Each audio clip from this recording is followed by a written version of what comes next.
આપ જોઈ રહ્યા છો એનએન ન્યૂઝ. હું છું એન્કર અર્પિતા પટેલ. હવે જોઈએ અગત્યના સમાચાર.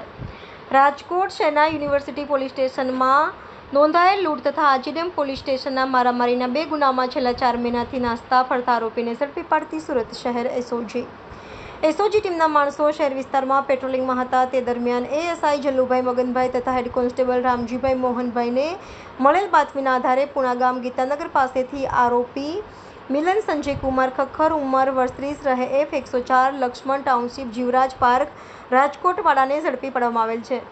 આરોપીની પૂછપરછ કરતા હકીકત જણાઈ આવેલ કે જાન્યુઆરી 2024માં યુનિવર્સિટી રોડ નકલંગ હોટલની સામે પંચાયતી સામેથી પસાર થતા સાહેદ ફરિયાદીની સાથે જૂના ઝઘડાની અદાવત રાખી તેણે તથા તેનો મિત્ર ઉમંગ ગોવિંદ પટેલ તથા અમન નેપાળી મળી ફરિયાદીને માર મારી તેને જાનથી મારી નાખવાની ધમકી આપી ફરિયાદી પાસે રહેલ રોકડ રૂપિયાની લૂંટ કરી નાસી ગયેલ હતો.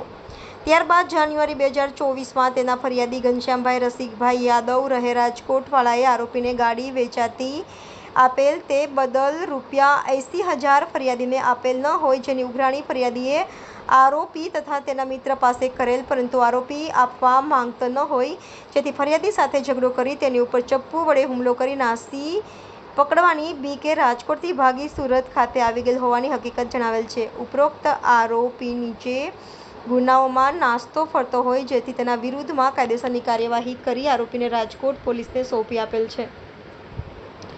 NN news Rajkot. દર્શક મિત્રો, તમારી આસપાસ બની રહેલી અવનવી ઘટનાઓ વિશે જાણવા માટે એનએન ન્યૂઝને લાઇક કરો, શેર કરો, સબસ્ક્રાઇબ કરો અને બેલ આઇકન પ્રેસ કરો જેથી આપને નોટિફિકેશન્સ મળતી રહે.